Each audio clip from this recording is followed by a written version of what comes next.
Yoo akkam jirtu dhaggeeffattoota daawwattoota keenya kabajamoo kun arraata biyyoolessa Oromiyaati. Arraata biyyoolessa Oromiyaa irraa haala yeroo irratti qophii addaa tokko qabannee isiniif dhiyaannee jirra. Qophii addaa keenya har'aatiin ajajaa olaanaa ABO Jaalmarroo Dirribaa dhimmoota yeroo irratti yaada isaanii akka nuuf qoodanii fi affeerree jirra. Kan isin waliin turan Daandii Lamootii aga xumura qophii keenyaatti nu waliin turan affeerraa keenya. Ayyee Jaalmarroo baga nagaan dhuftan. Ayyee fayyaa ta'e Jaal Daandii atis baga jiraatte. Ayyee egaa akka waliigalaatti haalli siyaasaa Oromiyaa keessaa deddeemaa jiru haalli dhaabaa impaayiritii irratti namoonni yeroo itti dhaaba keenyarraa ABO irraa waa dhaga'uu barbaadantu jira. Kanaaf mee sochiin waliigalaa waraana bilisummaa Oromoo maal akka irra jiru, haalli siyaasa mooraa qabsoo bilisummaa Oromiyaa keessaa, haalli yeroon impaayiritiin keessa jirtu, haalli jijjiiramaa godina gaanfa Afrikaa fi addunyaa sochii bulchiinsa dabaa impaayiritii waliin qabatee itti ilaalaa jiruuf hiriirfama humnaallee wal qabsiisee haala waliigalaa irratti deemaa jiru kan siyaasa ho'aa impaayiritii keessummeessaa jirtu keessaa namoonni dhaga'uu barbaadan hedduu jira. Kanarratti ilaalchisee dhaabni ejjennoo yookiin ilaalchisaa maal fakkaataa? Kana irratti yaada keessan nu qooda. Ayyee fayyaa ta'e Jaal Daandii, egaa gaaffii hedduu wal duukaa tarreessitee na gaafatte. Ammoo yaada gabaabaa qabu sii qooduu fi akkasumas daawwattootaa fi dhaggeeffattoota keenyaa akkasuma uummata Oromoo yaada akka dhaabaattis qabnu ibsuu fi haala har'aa kana egaa haala kaleessaarraa kaasee wal qabsiisee yoon hime irra naa salphata waan ta'eef Jaal Daandii xiqqoo ishee gara duubaatti fageessee kaasuu barbaada. Inni kunis akkaataatti impaayiritii keessatti warri amma barcuma aangoo siyaasaa harkaa qabu. Barcuma aangoo siyaasaa sana immoo cancala isaa namni tokko qabee gara barbaadetti oofu qumaarri taphatamaa turee fi ammas taphatamaa jiru kuni xiqqoo wal xaxaa ta'ee uummata Oromoo fi uummattoota impaayiritii keessa jiranii afaan faajjiif burjaajii keessa galchaa dhufe kuni akkaataa itti taphatamu xiqqoo irra bahuun barbaada. Kunis maali yoo jettee yeroo duula Tigraayitti duulame irraatii kaasee yoon ilaale akkaataatti wal qabatu yaaduma kiyya gabbifachuu fi yeroo sanatti duulli suni gaggeeffamee egaa yaadatta yoo ta'e lolli kuni lolan barbaachifne nagaan xumuramuun ni danda'a waan akkasii yeroo jedhamaa turetti Abiyyi waan inni jechaa ture yaadatta. Sana warruma miidiyaa hordofuuf hin dhiisaa. Garuu lolli sun ta'e lola ta'e sana keessatti lubbuun namoota hedduu gaaga'ama keessa seenee qabeenyi biyyittii barbadaa'e achi booddee nagaatti immoo deemame. Yeroo nagaatti deemamu nagaan bu'ee jedhame akka sarpiraayizii wayiyyuu namatti ta'a ture akkaataatti lolli sun haa deemu jedhamee nama sirbituu tokko Taarikuu jedhama natti fakkaata yoon dagachuu baadhee ani lolaaf nama hin dadammaqsu dargaggeessa ibiddatti oofu dhagaa mataatti baateetu akka aadaa naannoo kootti nagaa buusa uummati waan jedhu wayii tokko dubbatee nama abaaramaa turee fi ajjeefamuuf barbaadamaa ture tokko faa yaadadha. Yeroo sana yeroo ilaaltu nagaan ni bu'a jettee yaaddu turte. Yeroo nagaan bu'u kanaaf sarpiraayiz nama godhan jedhe akkuma ta'eefu nagaan sun bu'e jechuudha. Nagaan bu'ee booddee maaltu ta'ee hanga ammaas maaltu jira jechuun waan biraa ta'eetu maafan sana kaasa. Erga sun ta'ee booddee Abiyyi international community, the diplomatic corridors and ambassadors waan jechaa turetu jira. Duulli gara kaabaatti nu mudate suni gara kibbaatti. Egaa Oromiyaa jechuu isaati kibba biyyittiitti sirna dhablummaa dhadhalee malee lola miti kan naannoo kana jiru. Amma gara kaabaarraa fixannee jirra waan ta'eef gara kibbaatti gaddeebi'eeni nagaa buusuu sirna dhablummaa dhalate tasgabbii gochuu fi seera kabachiisuun hojjedha yeroo gabaabduu naa kennaadha jedhe. Maaliif kana jedhe? Yeroo sana guutuu biyyittii keessatti akka nagaan bu'u barbaadameetu waraanni bilisummaa Oromoo qaama nagaa kanaa ta'ee rakkoo siyaasaa dhibdee biyyittii ta'ee yeroo dheeraa ture kana furii waan jedhame dhiibbaan irratti ta'aa ture fi kuni waan guddaa miti. Siyaasa dheeraa ture miti. Addi bilisummaa Oromoo dhaabni ganamaa galeera. Warri kun shiftaa maal jechaa ture yaadatta miidiyaa adda addaa namni hordofu yaadata. Kana achirraa xiqqoo kadhannaa sanaanii yeroo gabaabduu wayii kennameefiitu ture. Maaltu ta'e? Wanti ta'e tokkoyyuu hin jiru. Lolli itti fufee injifannoo adda addaati galmeessaa turre akka jedhame torbanoota guyyoota ji'oota waan jedhame sanaanii sirna dhablummaatu ture. Sanan tasgabbeessa waan inni jedhee tokkoyyuu osoo hin ta'iin hafee jechuudha. Dhugaan jirus sana miti ture. Dhugaan jiru waraanni bilisummaa Oromoo loltuu bilisummaati Oromiyaa fi Oromoof manaa bahee sana hojjechaa ture. Milkiinis ture beektaa. Achirraa gaa dhiibbaatti deeme akkaataa kanaan xumuruu hin dandeessu. Lolli kun babal'atee guutummaa biyyittii keessa jira. Oromiyaa golee hunda keessatti bal'atee jira waan ta'eef nagaa buusuu qabda. Eessee mari'achuu qabda ka jedhamu dhiibbaan diidaatti dhufus dhiibbaan Oromoo irraatti dhufus lolaanis immoo harka micciiraa jirurraas kan ka'ame araaraaf teenye. Araaraaf yeroo taa'ametti gaa Taanzaaniyaa odola Zaanzibaar irratti jalqaba jaallan dhaqanii waan tokko dudubbatamee marsaatti aanuuf karaan banameera maal waan jedhu fakkeessiif dudubbatamee deemame marsaa lammataatu ta'e. Ananiyyuu jaallan kiyya dirreerraa waliin taanee irratti hirmaanne. Namni kun maal fedha ture yeroo sana? Namni kun dhugumaan nagaa buusee gaaffii Oromoo deebisuu osoo hin taane bakka hin mul'anne wayii tokko nutti kenne koorti nu gochuu barbaade. Waliin hojjenna rakkoon hin jiru.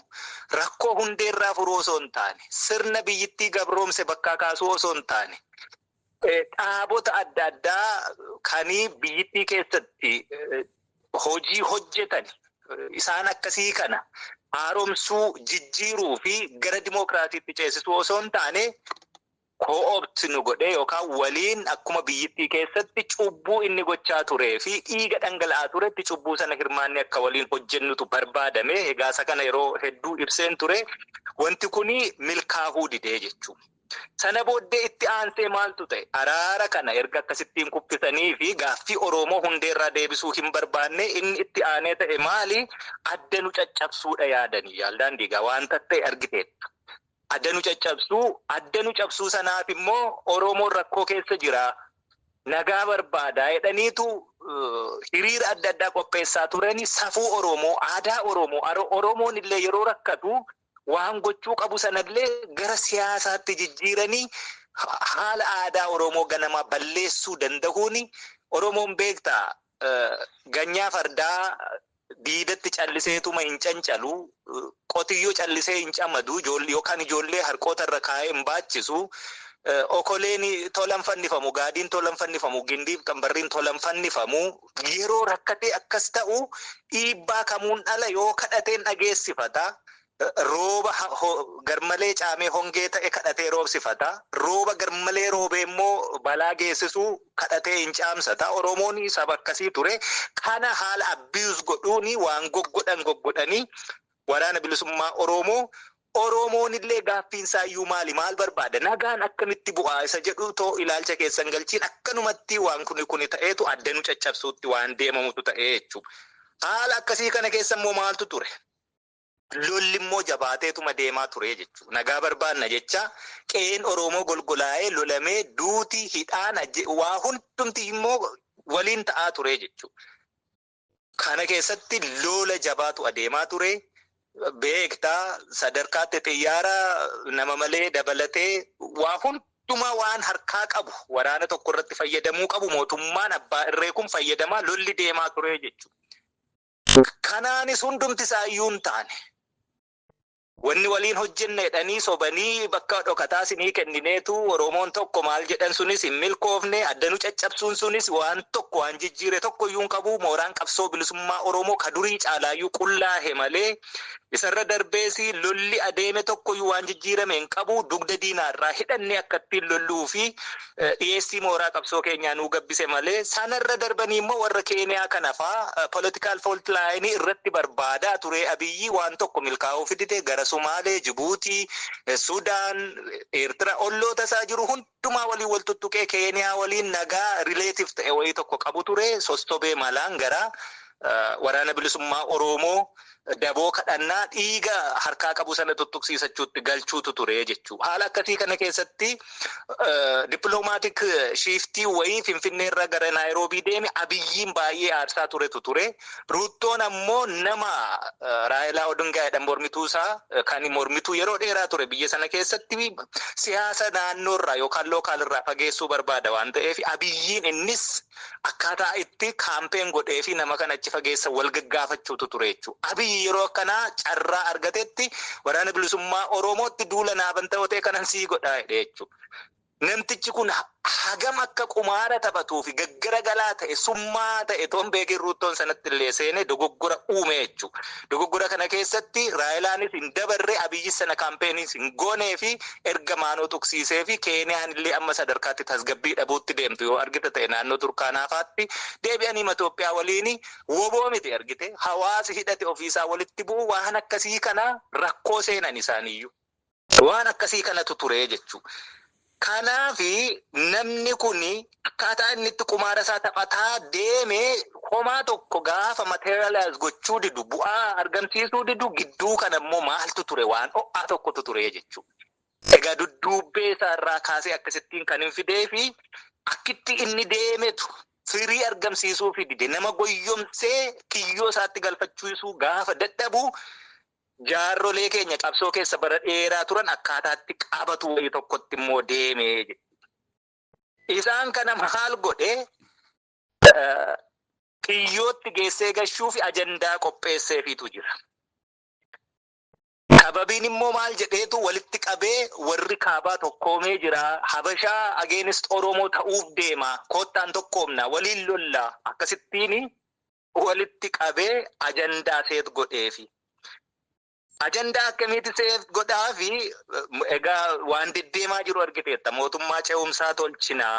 Mootummaan ce'umsaa biyya keessatti deemee immoo naannoo irratti akkamiin tolfamaallee kana waan baay'ee dheeraa ta'e barnoota illee nama gaafataa jechuudha. Hubannaa illee nama gaafata. Itoophiyaa keessatti rakkoon akka biyyittiittidha jira. Oromiyaa keessatti addatti ati mootummaan ce'umsaa tolchitu akkaataatti jiraattutu hin jiru beekta. Yoo jiraate immoo Oromiyaan qobaatti nagaa taatee mootummaa ce'umsaa tolfattee waa hundi gara dimookiraatiitti ce'ee biyyittiin immoo too lola keessa jirtu bakka biraarraallee Oromiyaatti dhufamee lolli deemuu osoo danda'u akkaataatti mootummaa ce'umsaa godhanillee nama dhibaa isa kana bal'inaan yeroo biraallee haasa'uu dandeenya. Haaluma jiru xiqqoo kaasuu fi mootummaa ce'umsaa dhimma Finfinnee, dhimma Dirree Dawaa, madda walaabuu, Moyyaalee, daangaalee Oromiyaa kana warri akkasii kuni taking time boombiidha. Har'uma kaasteetu har'uma akkasittiin deebi'a akkasittiin goona waan jettu miti. Jaarroleen keenya umurii isaanii waggaa 50-60 qabsoo keessa turanii xaxaa siyaasaa haga kanaa hin beekan jechuu haa ta'u egaa hin beeku ani jecha biraa yoon dubbachuu baadhellee gaarii akkamittiin sobaman ka jedhullee na dhibaa jechuu. Wanni kuni dhimmi Finfinnee, dhimmi Dirree Dawaa, dhimmoonni bakkoota garii jiranii Oromoon rakkoo akkasii qabu akkaataatti furachuu danda'antu jira. Dura nagaatu bu'uu qaba. Nagaan sun dura lola dhaabbachuu qaba. Lolli suni dura mootummaa abbaa irree lola kana lafte biyyittii irratti ka'uu qaba beekta. Tartiiba qaba. Kuni hundumti akkaataa kanaan egaa wanti inni ajandaa kennee fi maaliifi ka jedhutu gaaffii namatti kaasaa jechuudha. Maal jennaani? Rakkoon akkasii kun yeroo fi harka walitti rukuttee miira keessa galtee deebitu yoo ta'e balaa guddaatti nama geessa. Gatii guddaa nama kafalchiisa. Sababoota akkasiitiin kanaan dura Abiyyi aangootti dhufe, Lammaa aangootti dhufe, ijoollee abbaa gadaatu biyya bulche, Oromoon bilisa bahe maal jedhame Oromoon daangaa irratti rakkoo adda qabu of ittisuuf jecha rakkatee qawwee bitataa ture. Yaa bilisoomne nagaa buute qawwee isaa ofirraa gurguraa ture yoo yaadatta ta'e jaaldaanni qawwee ofirraa gurguraa ture. Maal jennaan bilisa baheerare bilisa baanee irraa ijoollee keenyatu aangoo qabateera waan takkasii ijoollee keenya maalii keenya hedduun jiru beektaa sirni ati ijaartuu biyya tiksuu danda'amoon danda'uudha malee obboleessa koo obboleettii koo haadha koo abbaa koo miti dubbiin abaluu isaa miti dhiiga isaa miti beektaa. Haala akkasii keessatti goyyomee Oromoon keessumaa kallattii bahaarra ka jiru Oromoon achirraan jiru uummanni keenyi qawwee isaa deebisee warruma isa lolaa turee fi haala adda addaa keessatti siyaasni uummata waliin jiraatee rakkoo bara hedduu keessa waliin qaxxaamure walitti naqe sana uummatichuma isa lolaa ture sanatti qawwee isaa deebisee gurguraa ture Oromoon. Har'a immoo maaltu jira? Akkasittiin qawwee isaa yeroo sana gurgursiistee amma immoo dhaqii gaaffii akkasii gaaffuu jetteetiniin uummatichuma deebistee akkas goota yoo ta'e uummati keenyis ilaallachuu danda'utu irra jira jechuudha. Siyaasni bara baraan akkasittiin nama goyyomsaa Oromoo kana Oromoonu maal barbaaddi? Oromoon akka Oromootti maal barbaaddi? Yoo maal argattedha gaaffiin Oromoo deebi'eera jedhama itti gammaddii ka jedhullee ilaallachuu danda'utu namarra jira jechuudha. Waraanni bilisummaa Oromoo kanaaf kan inni cichee qabsoorra jiru. Oromoon maal barbaaddi isa jedhudha beeka. Akkamitti argatti isa jedhudha beeka. Yoo maaltu deebi'ee fi gaaffiin Oromoo deebi'eera jedhamee itti quufamaa isa jedhudha beeka. Waraanni bilisummaa Oromoo malee waan fafakkeessii akkasii ittiin goyyomsitee irra sirbisiistee borummoo Oromoo qileetti asii gadi geessitu akkasiitidhaan fudhannuuf jechuudha. Haalli amma ta'aa jirus waanuma akkasiitii fi uummanni Oromoo waan karaa irratti shorti katta'e wayii geessee karaa dhiyoon deemaan karaa nama bulchaa jedhan sana isa taasisuu hin fudhannuudha jechaa jirra. Egaa ajandaa akkasii kana maaliif yeroo akkasii kanatti taasise namni kun yoo jenne ani waan sadiifi ta'ee jedhee ilaala. Inni tokko Abiy Ahmed Oromoo keessaa konstituensii dhabeera. Biyyittiima keessaa eessattiyyuu konstituensii inni qabu hin jiru. Garuu maal godhaa yeroo tokko isa tokkorra goree isa tokko miidhuu yeroo tokko isa tokko firoonfatee isa tokko halagoomsu akkasii hojjeta waan ta'eef akkasittiinidha taphata qumaarasaa.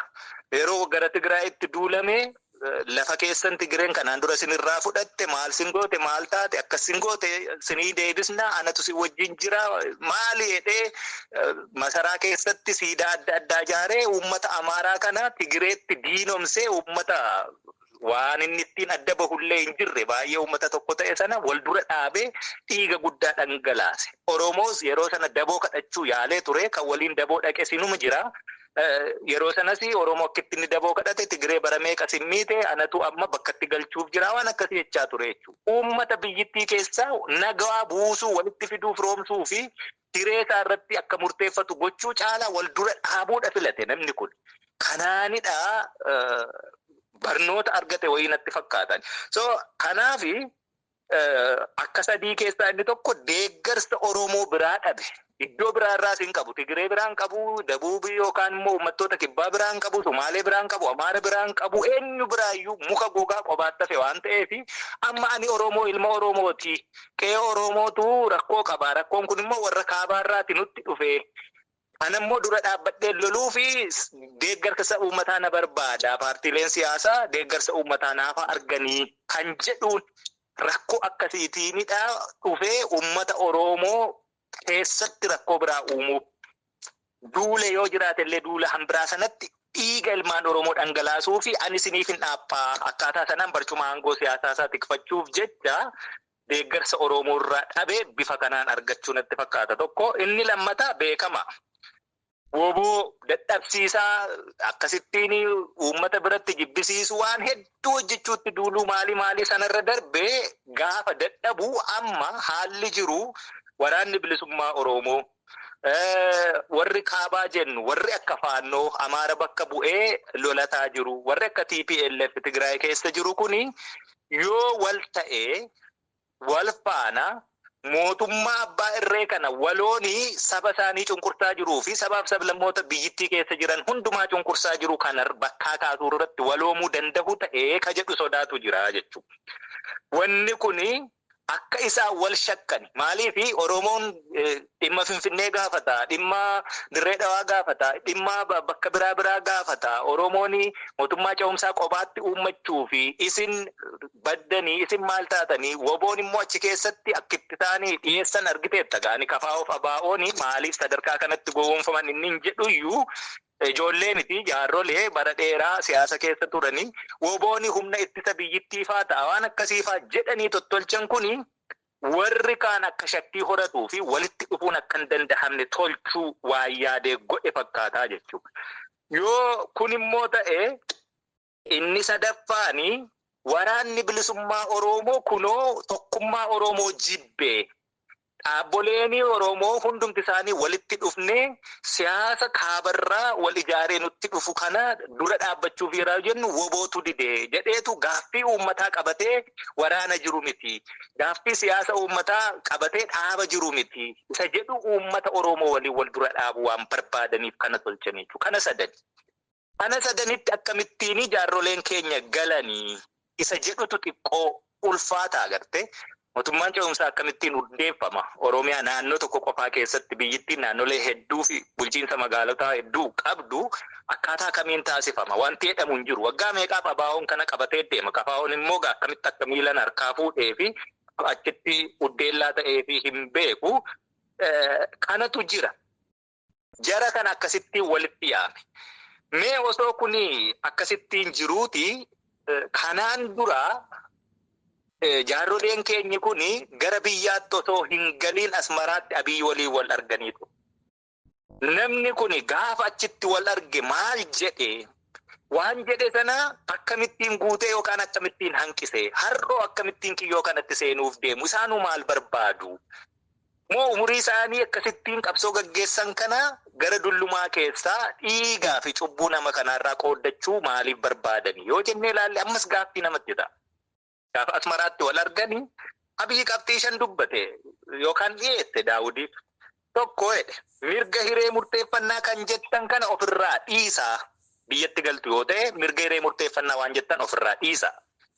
Dhaabni guddaa waggaa 50 fi yookaan waggaa 45 fi yeroo sana qabsoorra ture kuni yeroo itti mootummaan burkutaa'ee jige dhiigni ilmi Oromoo fi qarree fi qeerroon Oromoo dhangala'ee Oromoon jiruuf jireenya deemsa hundaa keessaa walitti dhufee wareegama kaffalee mootummaa sana achii kaasaa jirutti upper handii qabaataa ture. Abaawooni baargeen gochuuf, negoosheet gochuuf, dirquuf illee upper handii qabaataa yeroo turetti namni kun ennaa gaaffii akkasii dhiyeessu akkamittiin fudhatanii galan ka jettu gaaffii sitti ta'aa jechuu ammas.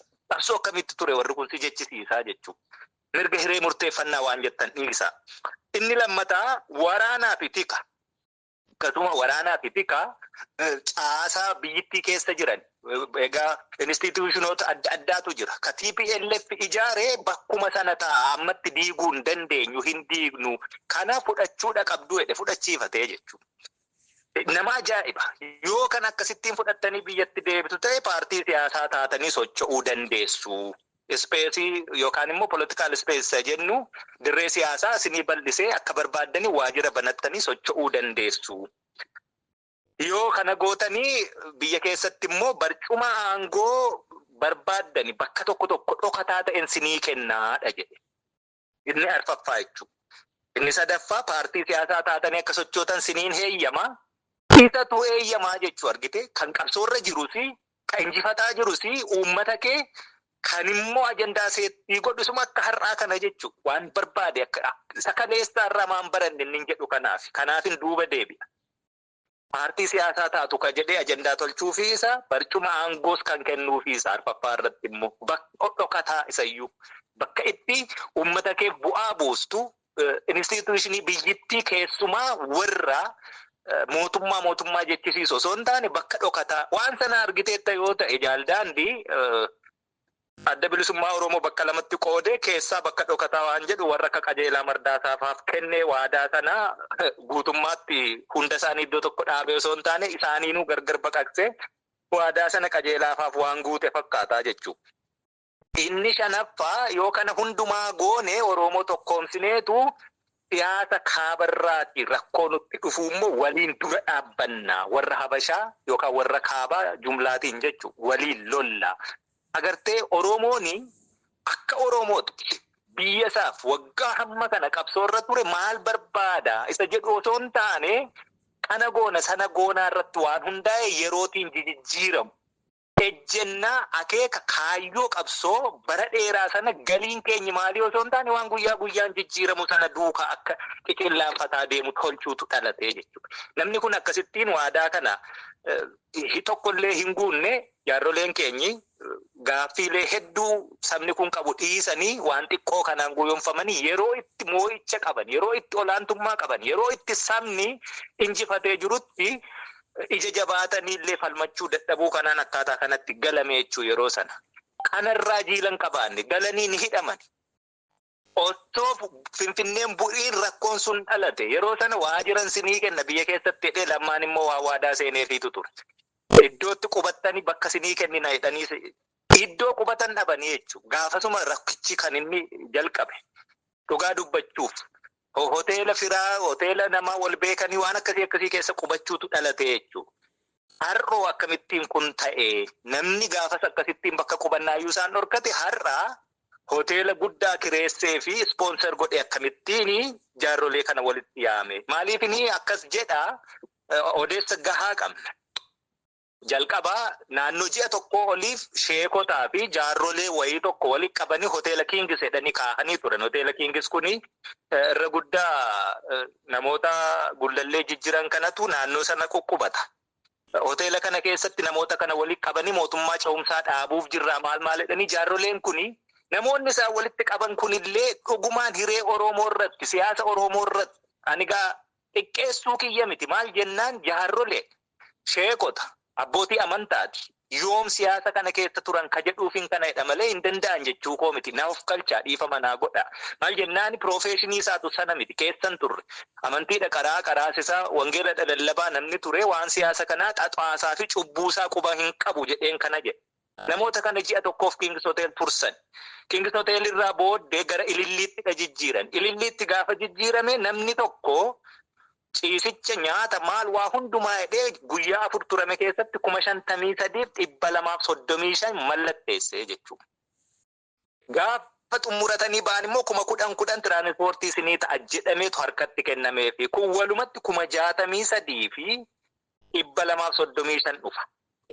Namni hirmaate egaa garee adda addaati. Garee waaqeffannaa, jila abbootii qaalluu, jila haadha siinqee, jila abbootii gadaa, jila yaa'ii Finfinnee, jila waayillan marii ka jennu jaaldaan dikasi ajaa'ibu koloneelotaa fi jeneraalota PP'ti. Jila waayillan marii ka jedhame as keessatti hirmaate namoota tikaa fi waraana keessaa walitti dhufan 11dha jilli kun.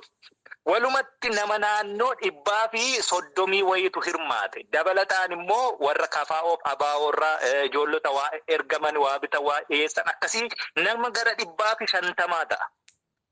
Egaa 63,235 yoo baay'iste guyyaa 4 turan namoota 150 gabaabsine yookaan lakkoofsa isaa gadi qabne baasiin ba'e gara miiliyoona 9,485 fi 250 ta'a jechuudha. Almost 1 million kudhanitti ba'u. Egaa nan kafaa'oon beeku abaa'ooni yeroo dheeraa rakkoo maallaqaa akka qabaatu beeka. Qabaachuu sanarraayyuu jaallan mana hidhaa turanii karaa nagaa falmanneedhanii galanii mana hidhaa keessatti nyaata dhugaatii uffannaa rakkoo dhukkuba waan adda addaa irratti addi bilisummaa Oromoo gullallee jiru. Yaalaa isaaniif illee birrii xixiqqoo taate baasuu dadhabuu gaafa mirga wabii namni argatu birrii sanaaf barbaadamu illee baasee hidhaarraa baasuu dadhabuu dhaaba akkasii ta'uutiin beeka waan ta'eef egaa dhaabni kun har'a miiliyoona 10 walitti qabee guyyaa 4 fi uummata hoteela guddaa keessatti nyaachisee obaasee siree kaffalee walgahii gaggeesse ofiisaa yoo jette uummatumaaf hin dhiisa kana.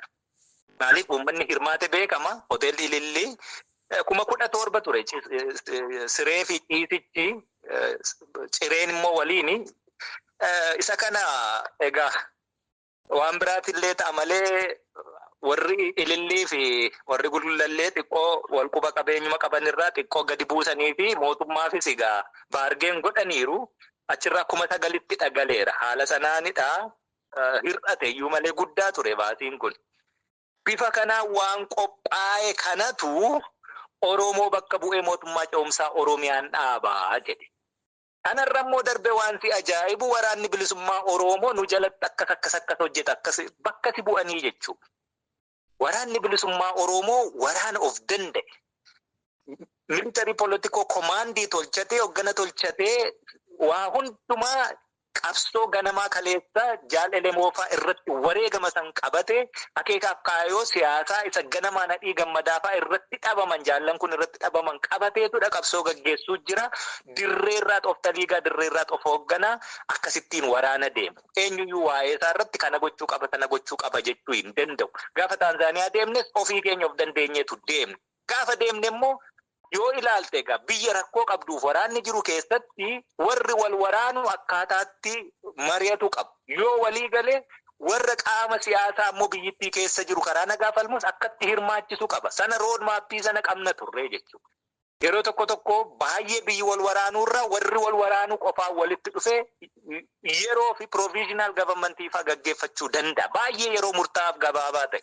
Provisional governmentii akka state of emergency wayiitti tolfatee nagaa buusuu fi tasgabbii fiduu irratti yeroo gabaabduu erga hojjetee booda gara transitional governmentiitti ce'uu danda'a. Gaafa transitional governmentiitti ce'u warra siyaasaallee hirmaachisuu danda'a jechuudha. Akkasittiin deema.